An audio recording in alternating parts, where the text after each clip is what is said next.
নমস্কার বন্ধুরা, আজকের গল্প বন্যফুল। ধনেখালির কয়লাখনি অঞ্চলে বাতাস কখনো পরিষ্কার হয় না। এখানে আকাশ মানে নীল রঙের কোনো ক্যানভাস নয়, বরং ধোঁয়া আর কয়লার গুঁড়োতে মাখা একঘেয়ে ধূসর চাদর। সন্ধ্যা নামলে যখন খনির সাইরেন বাজে, তখন মনে হয় বাতাস আর্তনাদ করে উঠছে। এই খনি অঞ্চলের এক কোণে, যেখানে বড় বড় আবর্জনার স্তূপ পাহাড়ের মতো জমে থাকে, সেখানেই তন্নিদের আস্তানা। তন্নির বয়স মাত্র 13, কিন্তু তার চোখের দৃষ্টিতে 13 বছরের কিশোরী সুলভ চাঞ্চল্য নেই। আছে এক গভীর বিষণ্ণতা। তাদের ঘরটা মূলত বাঁশ, চট আর সিমেন্টের পুরনো বস্তা দিয়ে তালি দেওয়া এক অদ্ভুত নির্মাণ। মেঝের ওপর মাটি সবসময় স্যাঁতসেঁতে। সেই ঘরের এক কোণে একটা প্রদীপ জ্বলছে। তন্নি তার ছোট বোন ঝুমাকে নিয়ে বসেছে। ঝুমার বয়স 8 বছর।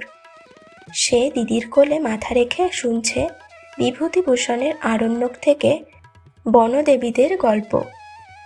তন্নি যখন পড়ে, এই জনহীন অরণ্যের নিস্তব্ধতা যেন এক বিশাল রহস্যের মতো আমাদের ঘিরে থাকে। তখন ঝুমা বড় বড় চোখ করে তাকায়। তাদের এই খনি অঞ্চলে তো কোনো বন নেই, জঙ্গল নেই, আছে শুধু লোহার দানব আর কালো ধুলো। তন্নি বইয়ের পাতা উল্টে বলে, জানিস ঝুমা, একদিন আমরাও এমন বনে যাব যেখানে কোনো কয়লা খনি থাকবে না, থাকবে শুধু সবুজ আর সবুজ। তন্নির বাবা বিশু একসময় এই খনির 1 নম্বর পিটির সুপারভাইজার ছিল। মানুষটা ছিল হাসি খুশি, সবসময় পকেটে করে লজেন্স আর গল্পের বই নিয়ে আসতো তন্নির জন্য। কিন্তু বছর 3 আগে এক গভীর রাতে খনির ভেতরে ধস নামল। বিশু প্রাণে বেঁচে ফিরলেও তার বাম পাটা চিরতরে হারিয়ে গেল। যে মানুষটা সারা জীবন শ্রমিকদের পরিচালনা করত, সে হঠাৎ করে এক ঘরের কোণে পঙ্গু হয়ে পড়ে রইল। সেই পঙ্গুত্ব শুধু বিশুর শরীরে নয়, তার মনেও হানা দিল। খনি কর্তৃপক্ষ সামান্য কিছু ক্ষতিপূরণ দিয়ে দায় সারল, কিন্তু ধীরে ধীরে বিশু মানসিক অবসাদে ডুবে গেল। একদিন সকালে উঠে দেখা গেল বিশু ঘরে নেই। তার লাঠিটা দরজার কাছে পড়ে আছে, কিন্তু মানুষটা নিরুদ্দেশ। সেই যে গেল, আর ফেরেনি। মা সরস্বতী তখন থেকে সংসারের হাল ধরেছে। পাশের কোল ইন্ডিয়া টাউনশিপের অফিসারদের কোয়ার্টারে সে এখন বাসন মাজা আর ঘর মোছার কাজ করে। সারাদিন হাড় ভাঙা খাটুনি শেষে যখন সে বাড়ি ফেরে, তার শাড়ির আঁচল থেকে ভাতের গন্ধ নয়, বরং ব্লিচিং পাউডার আর এঁটো খাবারের গন্ধ আসে।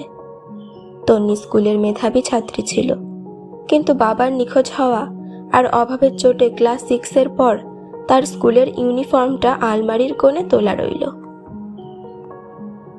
সরস্বতী যে বাড়িতে কাজ করত, সেখানেই থাকতেন ইয়াং অফিসার মালবিকা সেন।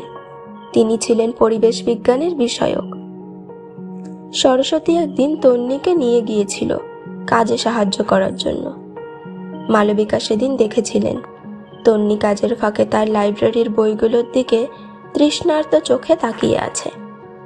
মালবিকা তন্নিকে ডেকে কাছে বসালো। তাকে জিজ্ঞেস করলো, পড়তে পারো? তন্নি মাথা নিচু করে বলেছিল, পারতাম দিদি, এখন আর হয় না।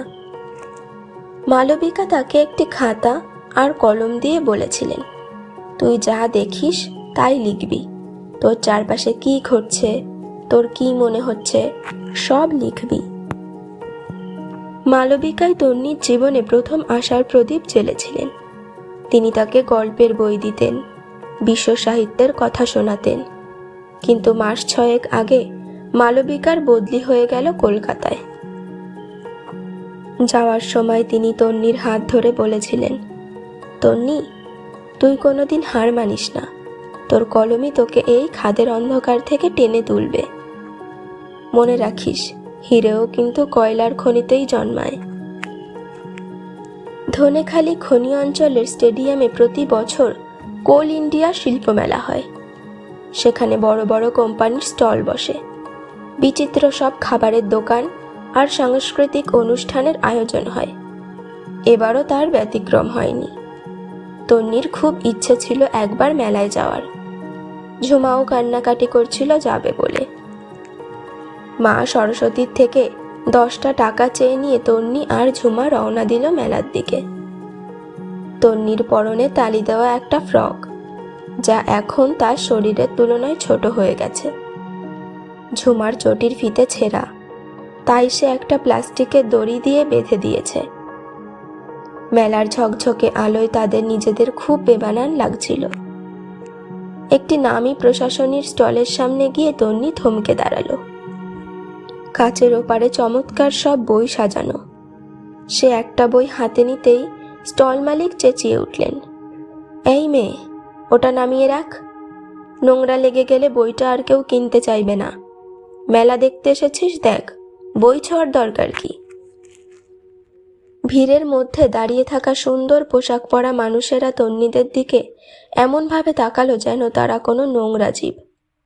তন্নির চোখ ফেটে জল এলো। সে ঝুমার হাত ধরে দ্রুত মেলা চত্বর থেকে বেরিয়ে আসতে চাইল।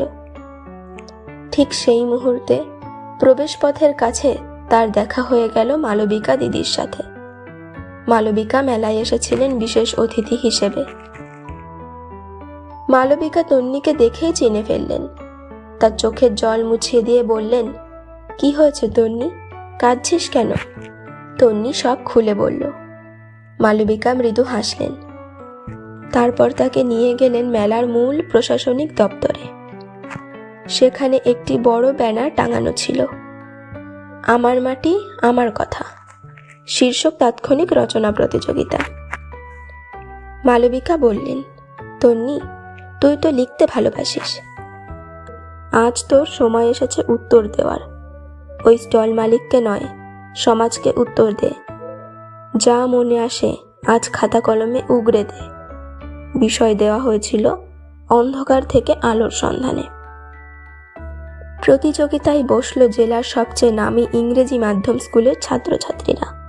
তাদের হাতে দামি ফাউন্টেন পেন, আর তন্নির হাতে মালবিকা দিদির দেওয়া একটা সাধারণ বল পয়েন্ট কলম। তন্নি চোখ বন্ধ করল।